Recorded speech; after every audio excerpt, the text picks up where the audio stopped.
little one. Join us!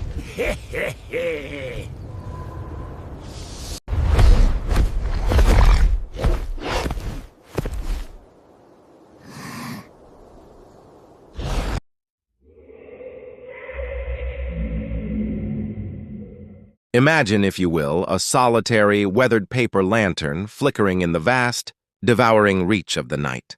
In a time long forgotten, it was a vital companion, an essential tool for piercing the veil of the unknown that settled over the world after sundown. But as the relentless cycles of time passed, as the paper grew brittle, and the colors faded into a ghostly pallor, and as the master who once relied upon its light abandoned it to the dust of a forgotten corner, a grotesque transformation began to take root.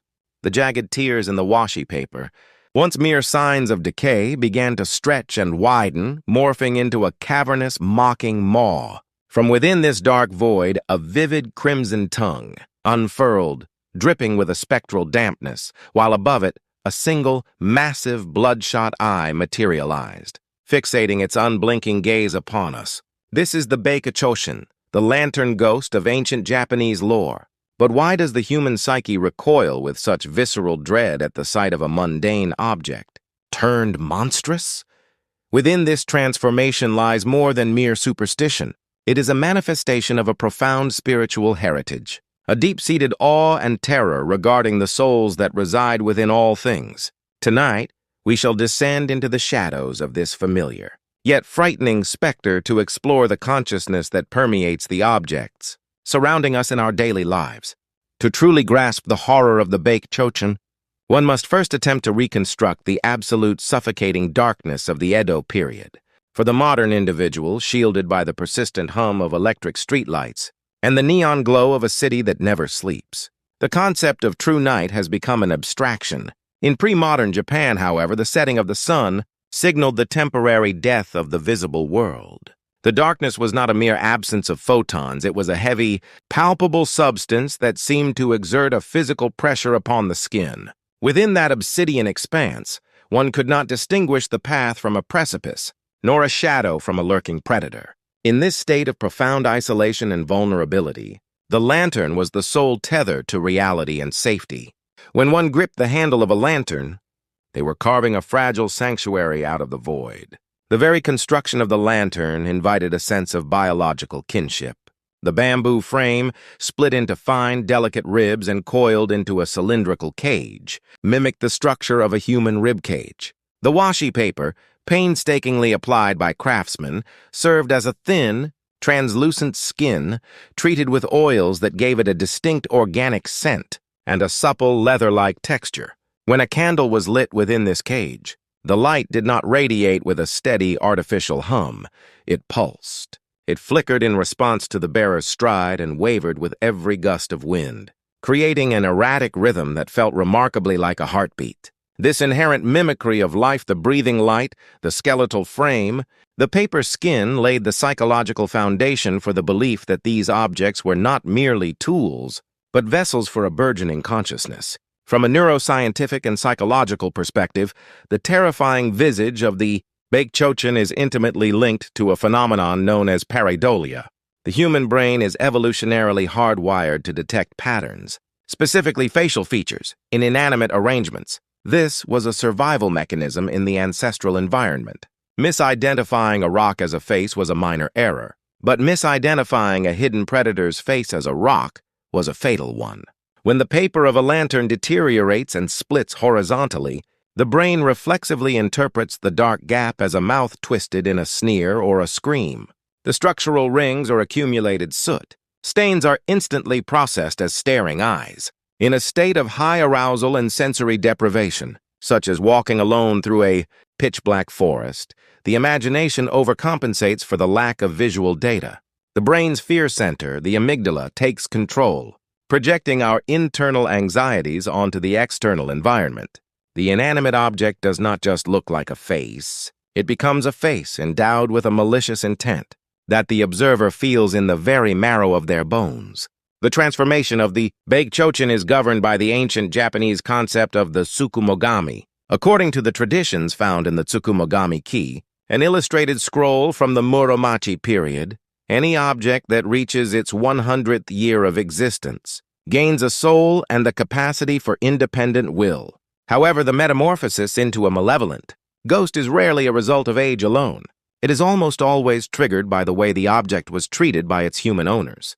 Imagine a lantern that has served a household faithfully for decades, illuminating family celebrations, mourning periods, and quiet evening walks. It has been a silent witness to the most intimate moments of human life. Then one day, as it becomes frayed and worn, it is suddenly discarded not with a ritual of thanks, but as worthless refuse. This sudden transition from being a cherished protector to being garbage creates a profound spiritual trauma within the object. The energy of wanting to be useful curdles into a toxic resentment.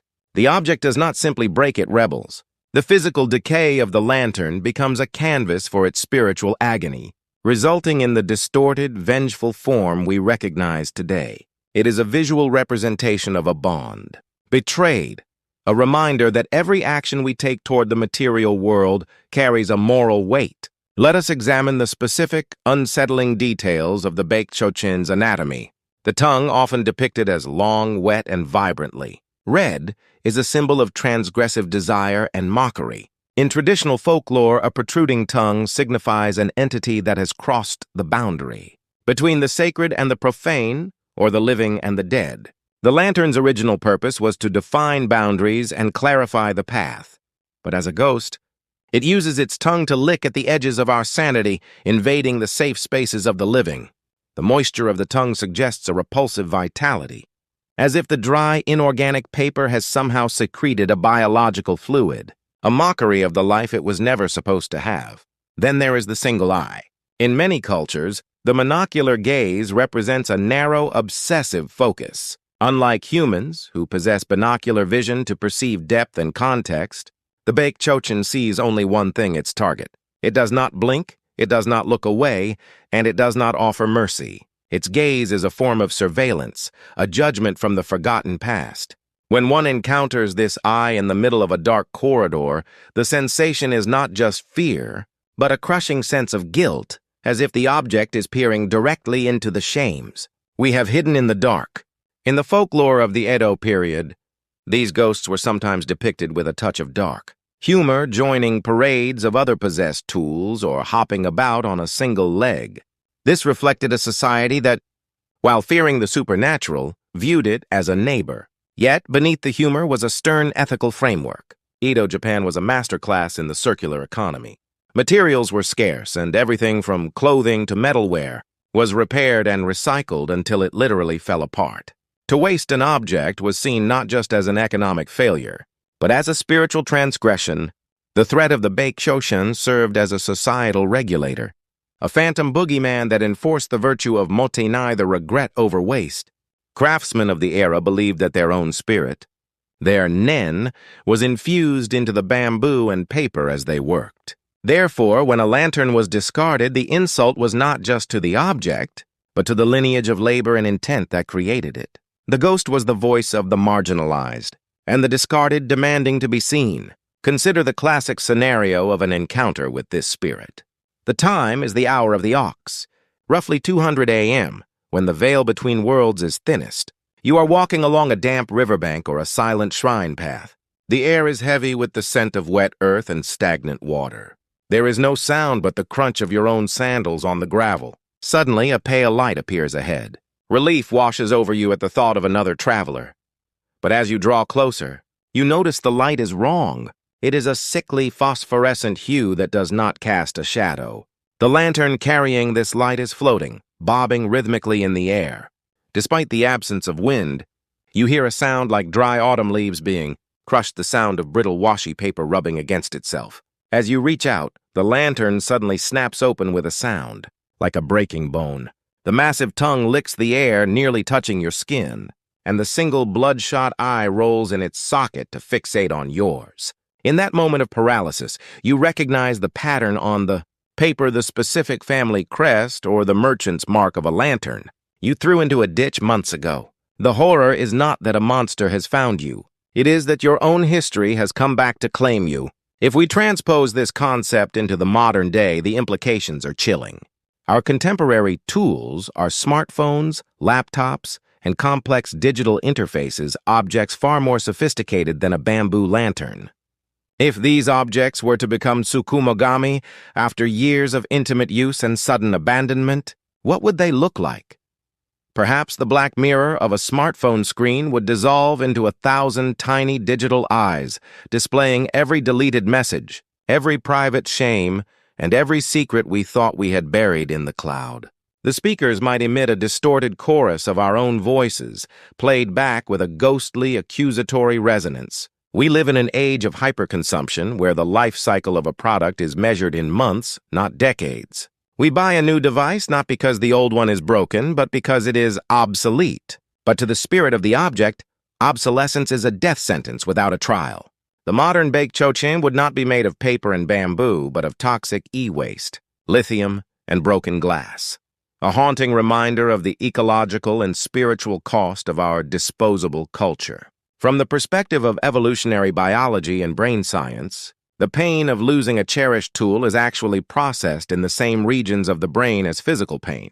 We incorporate our most used tools into our body schema, the internal map the brain uses to understand where the self ends and the world begins. When a carpenter uses a hammer or a writer uses a pen, the brain eventually stops seeing the tool as an external object and starts processing it as an extension of the hand.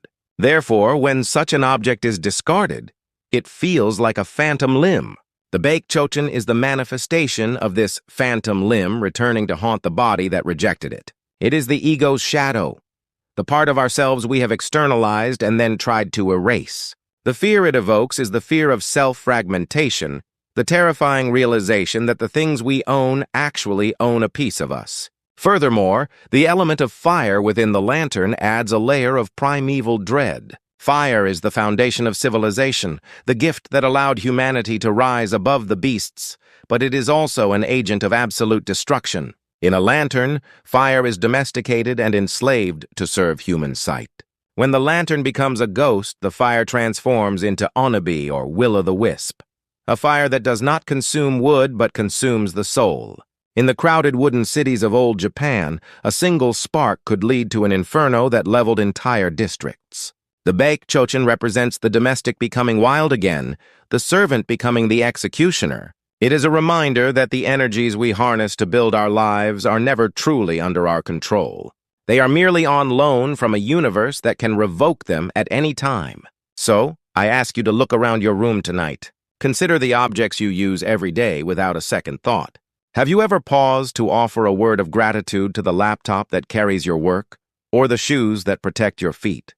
In Japan, there are still ceremonies like harikuyo, where broken needles are laid to rest in soft tofu as a gesture of thanks for their hard service. This is not just a quaint tradition. It is a profound psychological practice that prevents the birth of the Bake-chochin within our own hearts. To treat an object with respect is to treat the world with respect, and by extension, to respect ourselves. The terrifying face of the lantern ghost is, in the end, a mirror. It reflects our own arrogance, our carelessness, and our tendency to view the world as a collection of resources to be used and discarded. The single eye of the Bake-chochin is not looking at the road. It is looking into the very center of your being, asking if you are worthy of the light you carry. The Bake-chochin teaches us that there is no such thing as a way. When we throw something away, it simply moves to a place where we can no longer see it. But its essence remains part of the interconnected web of existence. In the silence of the night, when you hear a faint creak from the floorboards or a rustle from the closet, perhaps it is not just the house settling. Perhaps it is a forgotten object, sighing in its loneliness, waiting for the moment its paper will tear into a mouth and its eye will open to the dark. The ghost is not just a monster to be feared, it is a prideful soul that has endured the passage of time and the cruelty of neglect. If it were to appear before you, perhaps the correct response would not be a scream, but a bow of apology and a prayer of thanks. For in that moment, the terrifying specter might once again become a simple tool, a gentle light to guide you home through the shadows of the world. Tonight, through the story of the Bake-chochin, we have touched upon the invisible threads that bind us to the material world, and the ancient spirit of animism that still pulses beneath the surface of our modern lives. The moment an old lantern opens its eye and licks the air, our mundane reality is shattered, revealing a gateway to a realm where everything is alive and everything remembers. But that realm is not distant, it is right here, in the palm of your hand, in the tools you hold and the objects you neglect. By nurturing a heart of gratitude and mindfulness, we can ensure that the shadows remain friendly and that our tools remain our allies. When the light of your own lantern eventually flickers and dies, what will you see in the ensuing darkness? I hope it is not the vengeful glare of a discarded past, but the soft, enduring glow of a life lived in harmony with the soul of all things. Thank you for staying with me until the very end of this journey into the dark. If you have ever experienced a strange phenomenon in your own home, or felt that an object you own might actually be alive, please share your story in the comments. Your experience could be the beginning of a new chapter in the lore of the Tsukumogami. If you found this exploration of the Bake-chochin insightful, please consider subscribing to the channel and giving this video a like. It helps us continue to shine a light on the mysteries that hide in the corners of our world. Until we meet again in the next haunting tale, stay safe and be very careful of the lanterns that light your path home.